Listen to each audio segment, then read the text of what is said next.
Yo, welcome back to the podcast. Week 4 of the NFL season. Another exciting chapter in the saga that is fantasy football on Shirley Boulevard. Uh, we're already a quarter of the way through the season. As usual, it's flying by. So, like I say every week, let's just get right into it.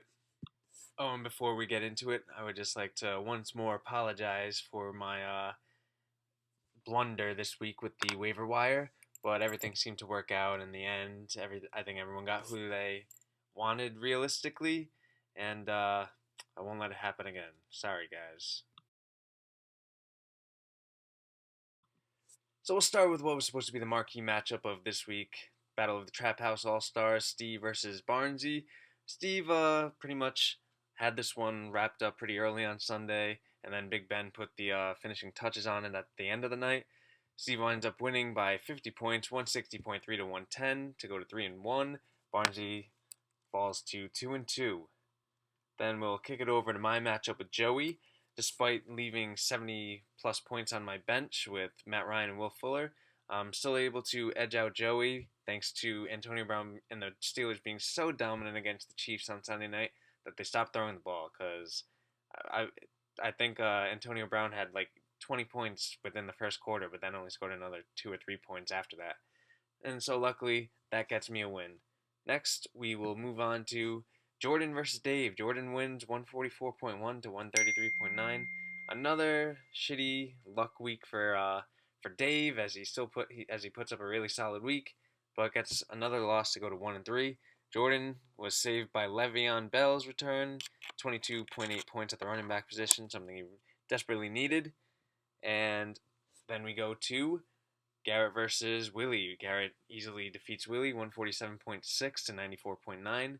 Third week in a row that Willie can't break the 100-point barrier.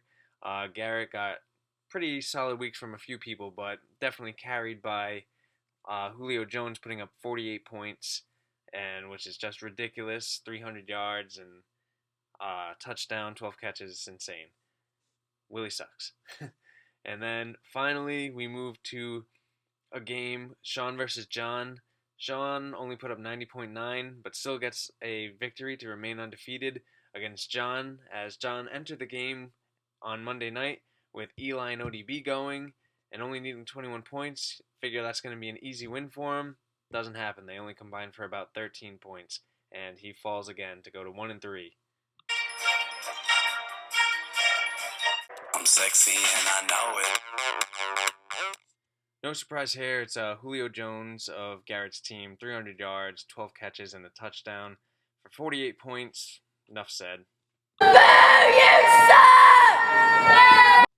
The duds of the week are going to go to the Giants, Eli Manning and Odell Beckham Jr. I just mentioned them. John only needed 21 points from two guys, a quarterback and a top receiver. That should be nothing to get the win over Sean. Didn't wind up happening, so John takes another loss, a really tough loss, doesn't break 90 points, and it's mostly thanks to those guys shitting the bed for him. I got you, babe. Alright, so I'm going to give myself the waiver wire pickup of the week for getting Martellus Bennett, who was drafted by Joey, who I defeated, who had Kobe Fleener on his team, who I drafted. So we swapped tight ends, and Martellus definitely got the better of Joey this week, and definitely outplayed Kobe Fleener, who's only had one good week this season. Martellus has had a couple, and now he gets Tom Brady to come back, so hopefully he has many, many more.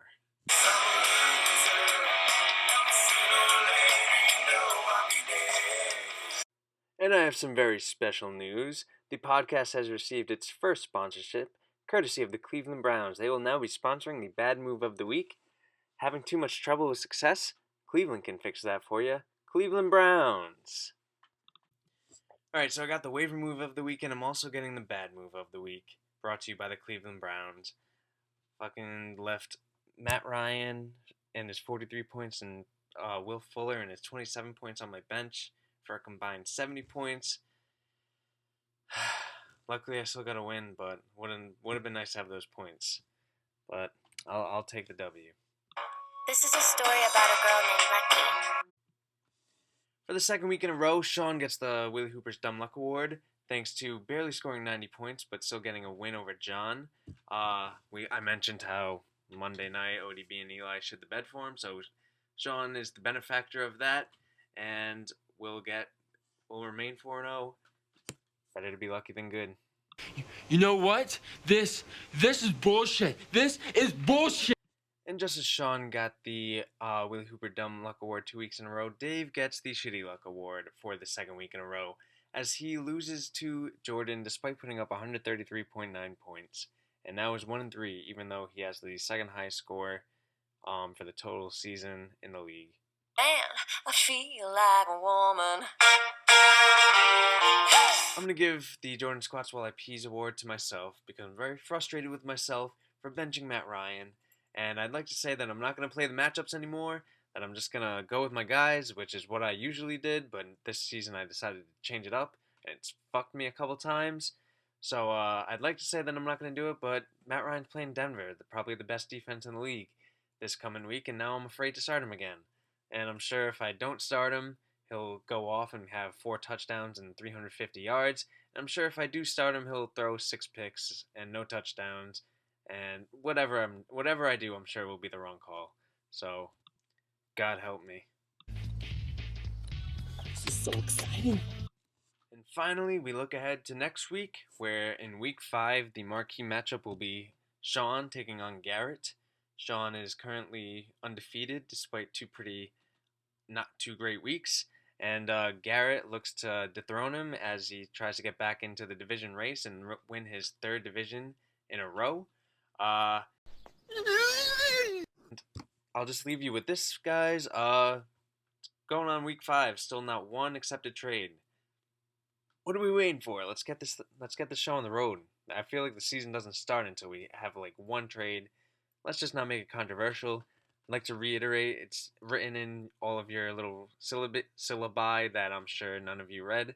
But anyway, just make sure it's fair. Anything egregious I can put to a vote. It doesn't necessarily have to break a rule. It just has to be a bad trade. And but anyway, let's try to avoid that. Let's make them fair.